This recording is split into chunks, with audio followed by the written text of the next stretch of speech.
Doctor Yunus যেন পরশ পাথর। তিনি যেখানেই হাত দিচ্ছেন সেখানেই সোনা ফলছে। ব্যবসা বাণিজ্য থেকে তথ্য প্রযুক্তি, বিদ্যুৎ খাত থেকে বৈদেশিক নীতি, অল্প সময়ে ডক্টর মোহাম্মদ ইউনুস সবকিছুই গুছিয়ে নিয়েছেন। পুনরুজ্জীবিত করেছেন ভেঙে পড়া ব্যাংকিং সিস্টেম, থামিয়ে দিয়েছেন রিজার্ভের পতন। এছাড়া অভ্যন্তরীণ নানা সমস্যা সামলে বাজার পরিস্থিতি স্বাভাবিক রাখাটাও ইউনুস সরকারের বড় সাফল্য। সবচেয়ে বড় কথা, তিনি এসব করেছেন সীমিত সুযোগ আর বিরূপ পরিবেশে। রাজনৈতিক সরকারের মতো কর্মী বাহিনী বা প্রান্তিক জনবল তার নেই। ডক্টর ইউনুসের কিছু সাফল্য দেখে নেওয়া যাক। প্রথমত, বৈদেশিক সমর্থন আদায়ে তিনি শতভাগ সফল হয়েছেন। আমেরিকা, চীন সহ বৈশ্বিক পরাশক্তিগুলোর সাথে ইউনুস সরকার নিয়মিত যোগাযোগ রাখছে। ডক্টর ইউনুস একদিকে ডোনাল্ড ট্রাম্পের ঘনিষ্ঠ ইলন মাস্কের সাথে আলোচনা করেছেন, অন্যদিকে চীনে গিয়ে দেশটির উচ্চ পর্যায়ের কর্মকর্তাদের সাথে বৈঠক করছেন। দুটি ক্ষেত্রেই লাভবান হয়েছে বাংলাদেশ। ইলন মাস্কের ইন্টারনেট সেবাদাতা প্রতিষ্ঠান স্টারলিংকের দ্বার খুলে গেছে এদেশে।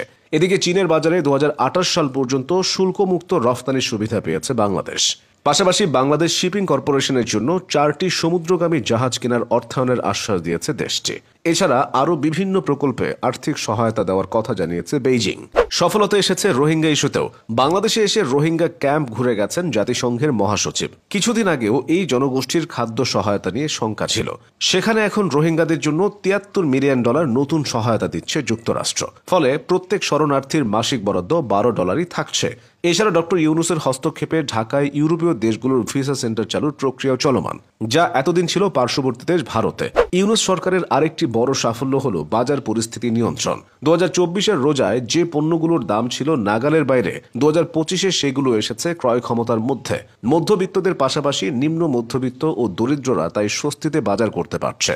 রোজা আসলেই পণ্যের দাম বেড়ে যায়, ক্রেতাদের ওঠে নাভিশ্বাস। এটাই বাংলাদেশের চিরায়ত রূপ। তবে 2025 সালের রোজায় ঘটেছে তার পুরোপুরি বিপরীত। 120 টাকার পেঁয়াজ 40 টাকা, 40 টাকার আলু 20 টাকা। এর থেকে স্বস্তির আর কি হতে পারে? এই স্বস্তিটা এসেছে নিয়মিত বাজার তদারকির কারণে। 2024-এর আগস্টের পর দেশের ব্যাংকগুলো অস্তিত্ব সংকটে পড়েছিল। সেখান থেকে এখন অনেকটাই ঘুরে দাঁড়াতে পেরেছে। অর্থনীতির চাকা সচল রাখতে সরকারের নেওয়া সিদ্ধান্তগুলো বেশ ভালোভাবেই কাজে লেগেছে। ফলে দেশের সামগ্রিক অর্থনীতিতে গতির সঞ্চার হয়েছে, বেড়েছে প্রবাসী আয়। 2025 সালের মার্চের প্রথম 26 দিনে দেশে এসেছে $294 কোটি মার্কিন। এর আগে কোনো একক মাসে দেশে এত বেশি প্রবাসী আয় আসেনি। রেমিটেন্স বাড়ায় রিজার্ভ 25 বিলিয়ন তথা $2500 কোটি মার্কিন ছাড়িয়েছে। ইউনুস সরকারের সফলতাগুলোর মধ্যে আরেকটা হলো বিদ্যুৎ খাতের স্থিতিশীলতা। প্রতিবার রোজায় বিদ্যুৎ নিয়ে গ্রামগঞ্জের মানুষদের বিড়ম্বনায় পড়তে হতো। গরম বাড়লে শহর বন্দরেও লোডশেডিং বেড়ে যেত। তবে বর্তমানে সেই পরিস্থিতির দারুণ উন্নতি ঘটেছে। কমেছে লোডশেডিং এর বিরক্তিকর বিড়ম্বনা। এদিকে বকেয়া পরিশোধ করায় বাংলাদেশে পূর্ণমাত্রায় বিদ্যুৎ সরবরাহ শুরু করেছে ভারতীয় ধনকুবের গৌতম আদানির প্রতিষ্ঠান আদানি পাওয়ার। আদানি ভারতের ঝাড়খণ্ড রাজ্যে অবস্থিত গোড্ডা পাওয়ার প্ল্যান্টের পুরো সক্ষমতা অর্থাৎ 1600 মেগাওয়াটই বাংলাদেশে সরবরাহ শুরু করেছে। ইউনুস সরকারের সফলতার হিসাব করলে পরিবহন সেক্টরকে বাদ দেওয়া যাবে না।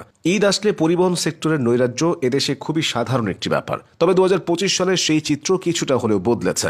এবার ট্রেনের টিকিট পেতে যাত্রীদের তেমন বিড়ম্বনা ছিল না।